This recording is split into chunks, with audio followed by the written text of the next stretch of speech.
Macro economics में भी कुछ ऐसे टॉपिक्स हैं जो डिलीटेड है, जो आपने कभी भी नहीं पढ़े, जिनका नाम तक आप लोगों ने नहीं सुना होगा, लेकिन सीयूईटी 2025 के सिलेबस में वो चीज है। बहुत ज्यादा टफ चीजें नहीं है, बहुत ज्यादा ऐसा प्रॉब्लमेटिक नहीं है।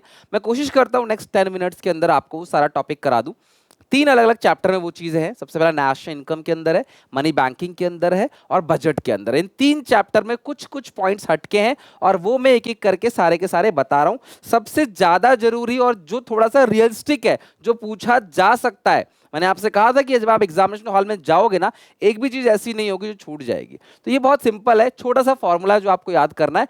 प्राइवेट इनकम, पर्सनल इनकम और पीडीआई, पर्सनल डिस्पोजेबल इनकम, इसका एक फॉर्मूला जो आपको याद रखना है। तो देखो, प्राइवेट इनकम निकालना हो या पर्सनल इनकम निकालना हो या फिर पर्सनल डिस्पोजेबल इनकम निकालना हो, तीनों का जो बेस है वो है डोमेस्टिक इनकम, एनडीपीएफसी। ध्यान समझना कि ये फॉर्मूला ही पूछा जा सकता है कि क्या डिडक्ट करना है, क्या ऐड करना है, तो डोंट मिस दिस। तो सबसे पहले आपने एनडीपीएफसी दे रखा होगा, नहीं तो निकाल लेना। उसमें से दो चीजें माइनस करनी है। क्या क्या? Income from property and entrepreneurship accruing to government. पहली चीज क्या माइनस करना है? Income from property and entrepreneurship, जो पहली चीज है। दूसरी है saving of non departmental enterprise. ये दो चीजें आप माइनस करोगे एनडीपीएफसी में से, तो वही एनडीपीएफसी प्राइवेट सेक्टर का आ जाएगा। फिर उस एनडीपीएफसी प्राइवेट सेक्टर के अंदर आपने चार चीजें ऐड करनी है। क्या क्या? Net factor income from abroad, national debt interest, current transfer from government और करंट ट्रांसफर फ्रॉम अब्रॉड। आप इन चारों को ऐड करोगे तो आएगा आपका क्या? Private income. फिर उस प्राइवेट इनकम में से दो चीजें घटाओगे, saving of private corporate sector, जिसको नेट रिटेन अर्निंग्स या अनडिस्ट्रिब्यूटेड प्रॉफिट भी कहते हैं, और कॉर्पोरेशन टैक्स या टैक्स ऑन प्रॉफिट, उसको घटा दोगे तो आएगा पर्सनल इनकम। फिर पर्सनल इनकम में से दो चीज घटाओगे, direct tax paid by household या पर्सनल टैक्स, और miscellaneous receipt of the government. ये दोनों एज इट इज इसी नाम से दे रखा होगा, जो नहीं दिया होगा जीरो मान लेना। फिर आएगा आपका पर्सनल डिस्पोजेबल इनकम। तो सबसे पहले एनडीपीएफसी, दो चीजें घटाओगे तो आएगा NDPFC accruing to private corporate sector, ठीक है। फिर उसमें चार चीज ऐड करोगे, प्राइवेट इनकम, दो चीज घटाओगे पर्सनल इनकम, फिर दो चीज घटाओगे तो पर्सनल डिस्पोजेबल इनकम। कभी ये 12th के सिलेबस में 6-7 साल पहले हुआ करता था, लेकिन अब ये चीज सिलेबस में नहीं है। बट एनटीए ने किसी पुराने एनसीईआरटी से उठा के सिलेबस दे दिया और उसमें ये चीज आ गया, और मुझे आपको ये करना पड़ रहा है कि मैं कुछ भी छोड़ नहीं सकता। तो प्लीज करके जरूर जाना, रिस्क मत लेना। जीएनडीआई, एनएनडीआई, ग्रॉस नेशनल डिस्पोजेबल इनकम। तो GNP MP plus net current transfer from abroad, ये दे रखा होगा net current transfer from abroad. अगर ये 2 है तो साइन को चेंज कर देना, ठीक है, प्लस की जगह माइनस कर देना। तो जीएनडीआई का फॉर्मूला क्या है? ग्रॉस नेशनल डिस्पोजेबल इनकम का फॉर्मूला क्या है? GNP MP plus net current transfer from abroad. और इसी जीएनडीआई में से जब आप डेप्रिसिएशन घटा दोगे तो क्या आ जाएगा? एनएनडीआई। डिस्पोजेबल इनकम का मतलब क्या होता है? Income after tax. तो ये था आपके नेशनल इनकम में जो चीजें सिलेबस के अंदर एडिशन एक्स्ट्रा ऐड हुआ था, वो मैंने आपको यहां पे कर दिया। वो डिलीटेड था, मैंने करा दिया आपको। नेक्स्ट है बैंकिंग के अंदर recent significant reforms and issues in Indian banking system, ये टॉपिक है। इसके अंदर क्या है, ये भी क्लास आपको डेटा कहीं मिलेगा नहीं, लेकिन मैंने करा दिया आपको यहां से। तो आप इन पॉइंट्स को समझ के थोड़ा सा पढ़ के जाओगे तो एग्जामिनेशन में बिल्कुल लप्पू सा क्वेश्चन आएगा, आप आराम से कर लोगे, मुझे पता है। तो recent reforms in Indian banking sector includes, तो क्या क्या चीजें रिसेंटली हुआ है? स्ट्रेंथनिंग द फाइनेंशियल सिस्टम, हमारे फाइनेंशियल सिस्टम को स्ट्रॉन्ग करना, डिजिटल बैंकिंग को प्रमोट करना, और जो नॉन परफॉर्मिंग एसेट्स है, कुछ ऐसे एसेट्स हैं, कुछ ऐसे, देखो बैंक के एसेट्स क्या होते हैं पता है आपको? लोन्स। भाई बैंक के एसेट्स क्या है? लोन। बैंक की लायबिलिटी क्या है? डिपॉजिट। हमारा पैसा बैंक रखती है, लायबिलिटी हमें लोन देती है, एसेट। तो जब वो लोन एक पर्टिकुलर पीरियड से ज्यादा का ईएमआई नहीं आ रहा, मान लो क्लास हर महीने देना था, उसने 10 महीने तक नहीं दिया या 12 महीने तक नहीं दिया, तो वही जो एसेट है, जो हमारा लोन साइड है, वो क्या बन जाता है? NPA, non performing asset. तो key area of reform and their implications. तो सबसे पहला कंसोलिडेशन, क्या क्या किया रिफॉर्म्स के अंदर, बैंकिंग सेक्टर में क्या क्या रिफॉर्म्स आया? सबसे पहले जो पब्लिक सेक्टर बैंक्स थे उनको कंसोलिडेट कर दिया, बहुत सारे छोटे बैंक और वीकर बैंक्स जो थे उनको हमने जोड़ दिया। और एम क्या था क्लास? फाइनेंशियल परफॉर्मेंस और कॉम्पिटिटिवनेस को बढ़ाना। बैंकिंग में डिजिटल बैंकिंग और टेक्नोलॉजी अडॉप्शन, आज क्लास आप घर बैठे बैठे बैंकिंग के मोस्टली एक्टिविटी घर बैठे बैठे कर सकते हो। Addressing NPS, measures are being taken to tackle the issue of NPA which impact the financial health of bank. जिस बैंक के पास ज्यादा एनपीए है वो बैंक कमजोर है, समझ लो। तो एनपीएस को कैसे एड्रेस करें, कैसे हम लोग लोन सोच समझ के दे, रिक्वायरमेंट को पूरी करके दे ताकि वो हमें टाइम पे मिल जाए और हमारे पास एनपीएस इकट्ठा ना हो। और एक रेगुलेटरी फ्रेमवर्क जो है वो स्ट्रॉन्ग किया गया, strengthening the regulatory framework. The Reserve Bank of India has been enhancing the regulatory oversight and implementing stricter norms for banks. तो बैंक के लिए प्रॉपर जो नॉर्म्स है, रूल्स रेगुलेशन बनाए गए, इंक्लूडिंग कैपिटल एडिक्वेसी और risk management. ease reforms, the government has introduced the ease reforms and enhancing assessment of service excellence to improve the performance of PSP। तो जो public sector banks है ना, उनकी performance को बढ़ाने के लिए ईज रिफॉर्म्स लेके आए, enhancing assessment of service excellence, ताकि अच्छे से बैंक्स अपना परफॉर्म करे, सर्विस अच्छी मिले लोगों को, काम अच्छा करे, एनपीएस कम हो और बैंक्स जो है वो ग्रो करे। Increase focus on financial inclusion initiative like Jan Dhan योजना, ज्यादा से ज्यादा लोगों को ना बैंकिंग सिस्टम के अंदर लेके आना। बैंक के अंदर जब आपका पैसा आएगा ना वो काउंट होगा, आप छुपा नहीं सकते। लाइक आज मैं 100 रुपए किसी से ले रहा हूँ, किसने देखा? किसी ने नहीं देखा।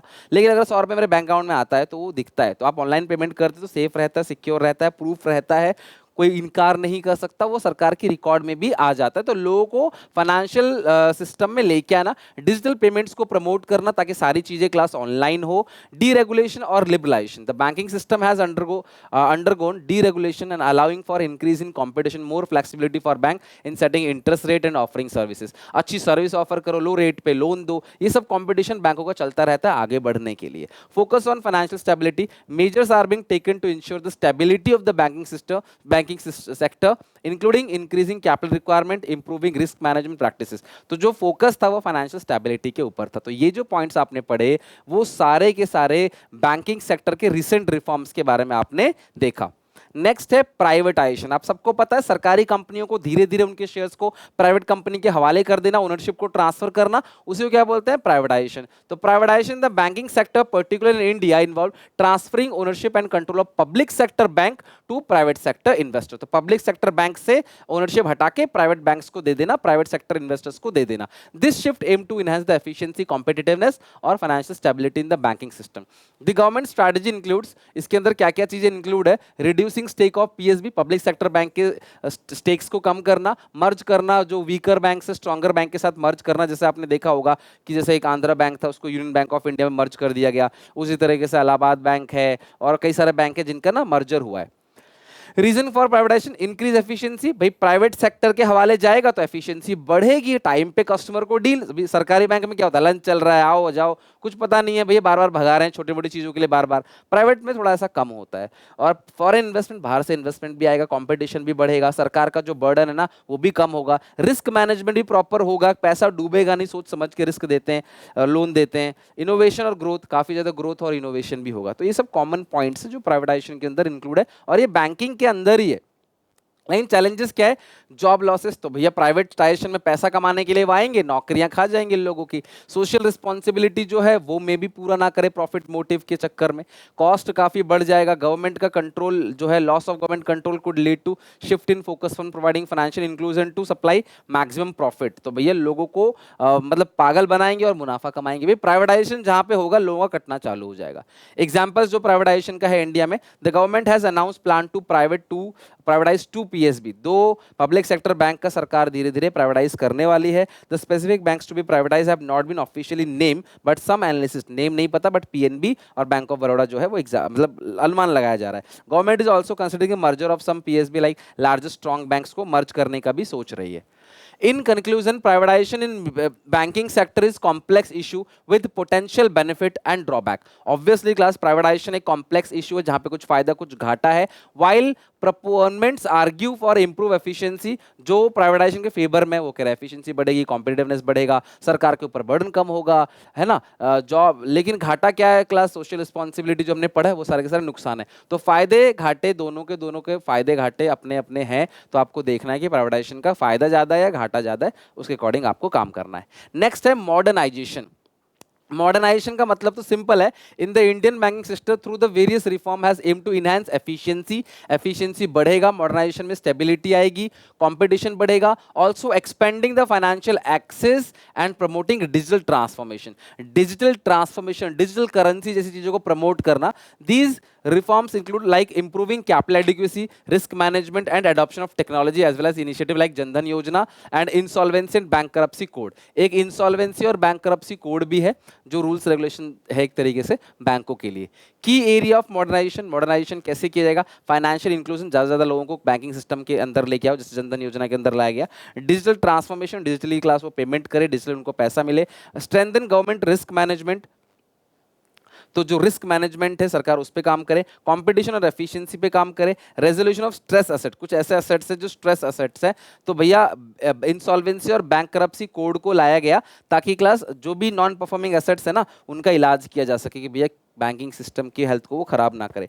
Technological advancement, adoption of advance technology like AI, machine learning and blockchain is being explored to further transformation of banking operation and customer experiences. देखो आपको ये पढ़ के लग रहा होगा कि सर ये तो सर के ऊपर से जा रहा है, बट यकीन मानो एग्जामिनेशन में ना कोई क्वेश्चन अगर आएगा वो इन लाइन से उठ के नहीं आएगा, because these are not NCERT. ये एनसीईआरटी की लाइन नहीं है जो उठ के आएगा.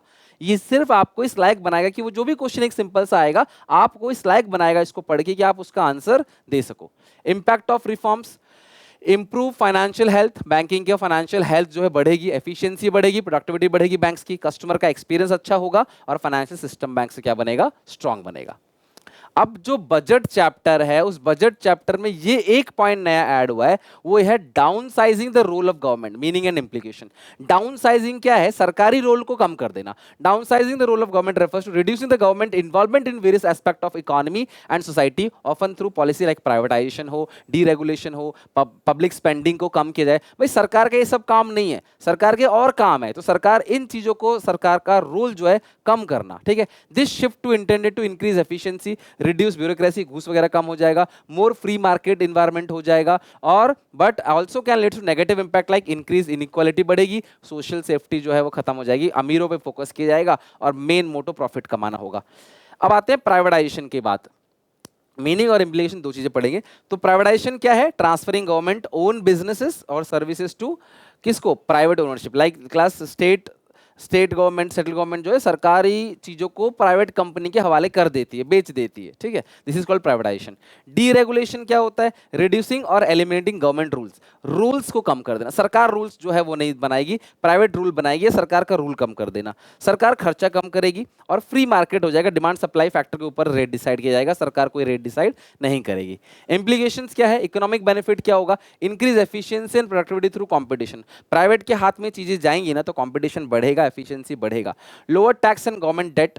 ठीक है. टैक्स रेट कम होगा, सरकार का डेट भी कम होगा. Potential for increase investment and economic growth, economic growth होगा, इन्वेस्टमेंट बढ़ेगा. सोशल और एनवायरमेंटल इंप्लीकेशन क्या होगा? ये तो इकोनॉमिक बेनिफिट है, पैसा फायदा होगा, लेकिन जो है सोशल एंड इन्वायरमेंटल इम्प्लीकेशंस क्या होंगे? Potential for increase income inequality, income inequality जो है वो कहीं ना कहीं क्लास बढ़ता चला जाएगा. सोशल स्टारिफिकेशन, यानी कि समाज में जो गरीब पिछड़ा वर्ग है उन पर कोई ध्यान नहीं देगा. Weakening of social safety nets like unemployment बढ़ेगा. और environment degradation due to reduce regulation, सरकार का रेगुलेशन कम हो जाएगा तो भाई प्राइवेट लोग तो मुनाफा कमाने के लिए सारे पेड़ काट देंगे, सारा पॉल्यूशन करेंगे, सारी नदियों को गंदा कर देंगे, है ना. सरकार करती है ना सोशल वेलफेयर के लिए, वो तो नहीं करेंगे, तो मुनाफा कमाएंगे भी, कल को धरती डूब जाए पानी में उनसे उनको क्या मतलब है. पोटेंशियल फॉर इंक्रीज क्राइम और सोशल अनरेस्ट, तो क्राइम बढ़ेगा, सोशल अनरेस्ट बढ़ेगा. पॉलिटिकल इंप्लीकेशन क्या क्या है? Increase power for corporations and wealthy individuals, तो वेल्दी इंडिविजुअल्स की पावर जो है ऑब्वियसली बढ़ जाएगी. सरकार का जो रोल है वो कम हो जाएगा, ट्रांसपेरेंसी अकाउंटेबिलिटी कहीं ना कहीं कम होगी. Potential for public instability and social division, political instability और social division. Example, privatisation of national airlines in many country, deregulation of financial industry in 1980 which leads to the art financial crisis, reduce funding for education and social programs in some country. These are the examples of deregulation. तो सरकार का अगर डीरेगुलाइज किया जाता है, अगर सरकार कहते हैं वो डाउनसाइज किया सरकार का रोल कि सरकार ना करे, सारा काम प्राइवेट संभाले, तो भाई उस सिचुएशन में कई सारे बेनिफिट और कई सारे डिसएडवांटेज भी है जिनकी हमने अभी बात करी है. दैट्स इट, इतना ही है, बहुत ज़्यादा कुछ है नहीं. तो आप एक बार जरूर इस वीडियो को देख के चले जाना. इसका कहीं कोई कंटेंट नहीं मिलेगा, तो मैंने जैसे तैसे ढूंढ ढांड के यहाँ वहाँ से कंटेंट दिया है सिर्फ समझने के लिए. एज इट इज लाइन उठ के नहीं आएगा. आप इतना समझ गए हो कि अब कोई क्वेश्चन अगर आता है, हालांकि बहुत कम चांस से क्वेश्चन आएगा, बट आएगा भी तो आप कर लोगे. बाकी पर्सनल इनकम, प्राइवेट इनकम और पीडीआई के फॉर्मूला याद करके चले जाना. मे भी वहाँ से कोई सवाल पूछ रहे, बिकॉज सारे सवाल अटेम्प्ट करने हैं ना अब, तो वो रिस्क है, तो कुछ छोड़ के मत जाना. ठीक है. ऑल द बेस्ट, मिलते हैं नेक्स्ट वीडियो में. Take care, bye bye.